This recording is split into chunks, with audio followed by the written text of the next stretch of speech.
Buenas tardes, maestra Tania, ¿cómo está?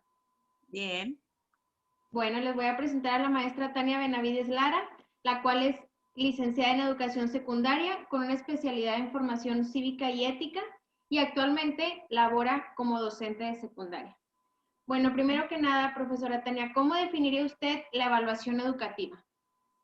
bueno, nosotros lo manejamos como un logro, nos sirve para checar que los muchachos alcancen o logren los aprendizajes esperados en cada una de las asignaturas. Por decir, en la asignatura de cívica y ética, que los muchachos sepan resolver situaciones en específico de la vida cotidiana, que tengan que razonen de manera crítica, si les conviene o no les conviene ciertas cosas. Hacemos mucho el que se lean situaciones específicas o de riesgo en donde ellos expresen sus puntos de vista y den el por qué sí se tiene que hacer así de cierta manera o el por qué no, de alguna solución en algún problema, por ejemplo, en embarazos de adolescentes, en cualquier tipo de problemas que son de la vida cotidiana. Y nosotros vemos si se logran los aprendizajes esperados, como si los muchachos están teniendo una manera de pensar crítica, no aprendiéndose en sí algún concepto. Porque yo siempre les digo, por ejemplo, a mí no me interesa que te aprendas de memoria los valores si no los sabes aplicar en tu vida cotidiana. Ok. Bueno, y ahora, ¿cuál es la función principal de la evaluación dentro del proceso de enseñanza? Nosotros tenemos que darle como quiera un número a lo que va el muchacho avanzando en el transcurso del trimestre. Le vamos dando pues ¿cómo se le llama? Un número en específico que se tiene que poner en una boleta. Para nosotros es importante el saber si el muchacho cumple con pues con lo que se le va pidiendo en el trimestre. A nosotros en nuestra asignatura, por ejemplo, no nos enfocamos tanto en un 8, en un 5, en un 10, sino en cómo se va desarrollando el muchacho en el transcurso del trimestre. Pero como nos piden una evaluación con número, pues nosotros lo tenemos que poner con número, pero no se pueden calificar o evaluar, por decir, los valores o la participación en sí, porque a lo mejor un muchacho sí se sabe cuáles son los valores, pero no los expresa. A veces es diferente, es difícil trabajar con un grupo grande de adolescentes en donde no todos participan de la misma manera. Entonces, nosotros vamos calificando tomando en cuenta, por ejemplo, si tú participas en clases, si das alguna explicación específica, si cumples con todas las tareas que se te encargan, si haces una buena reflexión, más que nada en eso. Bueno, y la siguiente pregunta yo creo que ya con lo que nos acaba de decir no la contesta, porque usted piensa que al momento de evaluar debemos de tomar en cuenta no solo los saberes o conocimientos, sino también las aptitudes del alumno. Sí, nosotros tomamos en cuenta que el muchacho participa. mmm, Procuramos siempre que las actividades sean de manera colaborativa entre sus pares. Quiere decir que los hacemos en grupos pequeños en donde tengan diferentes formas de pensar, porque al final de cuentas, aunque sea una actividad, no todos piensan lo mismo. Entonces, ponemos grupos de entre 3 niñas y dos hombres, o 3 hombres y 2 niñas. Entonces, hay diferentes puntos de vista y y pues sacan ellos su actividad y se toma en cuenta si trabajaron todos o si no trabajan todos, pues si sacaron como quiera la evidencia del trabajo, pues con eso se les toma una participación, una evaluación. Pero en sí se toman en cuenta todo, el que quieras participar, el que puedas participar con tus compañeros, el que te interese, eso también tiene mucho que ver. El maestro se da cuenta quién participa y quién no, Okay. o quién está atento, quién está queriendo participar. Okay. Bueno, desde su punto de vista, ¿considera que la evaluación es un proceso de mejora para todos los involucrados dentro de este proceso de enseñanza?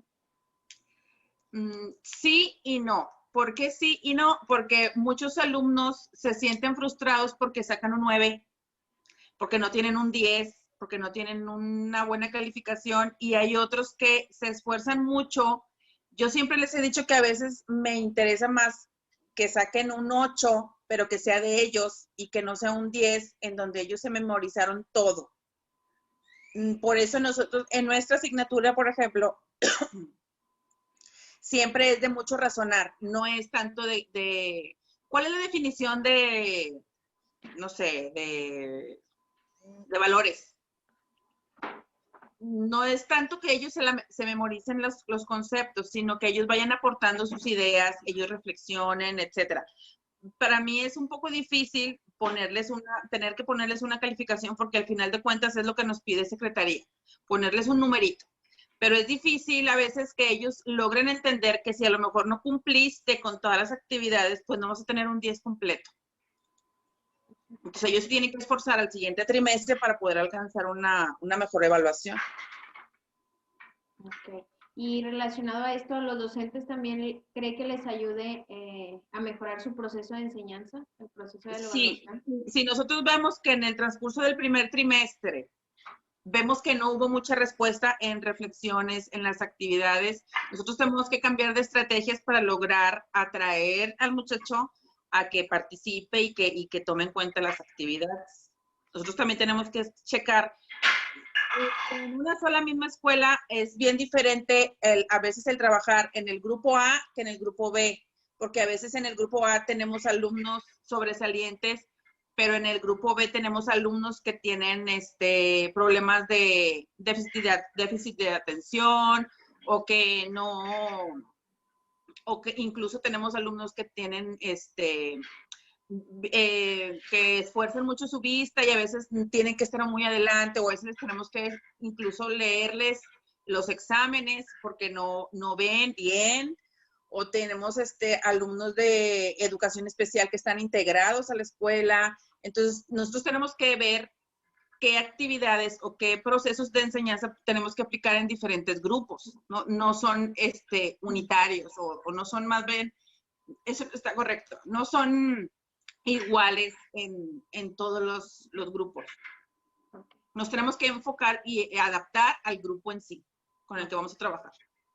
Y para finalizar, maestra, como docente, ¿cómo maneja que la evaluación no sea percibida como una etiqueta o como un número por el alumno, sino como una capacidad que tiene para crecer? Es bien difícil eso. Ahorita nosotros, desde muchos años atrás, siempre se ha visto que el que tenga mejores calificaciones es el que va a triunfar. Y a veces no es así. A veces yo siempre les comento que por decir, en nuestra escuela donde estudiamos para ser maestros en la normal superior, a veces hay alumnos que tienen puros 10 en su calificación, pero a veces al momento de estar frente a un grupo, pues no pueden o no saben o batallan, incluso con otras carreras. A veces no, un Cardex de puros 10 no significa que tú vas a ser sobresaliente en tu vida. A veces no eres un excelente alumno, pero eres un excelente profesionista al final.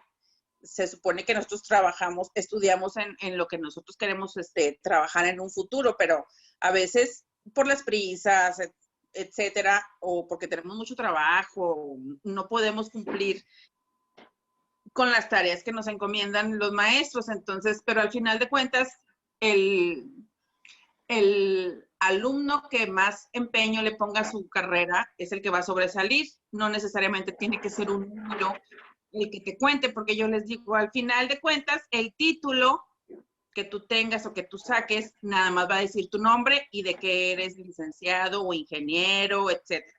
No tiene ningún número que diga que tú fuiste un excelente o un mal alumno. Es lo que yo siempre les digo. Pero estamos desde muchos años atrás con la idea de que tenemos que tener una buena calificación. Sí, yo creo que es un chip ahí difícil de cambiar, ¿verdad? Exacto. Bueno, maestra Tania, le agradezco mucho su tiempo y deseo que se encuentre muy bien. Gracias.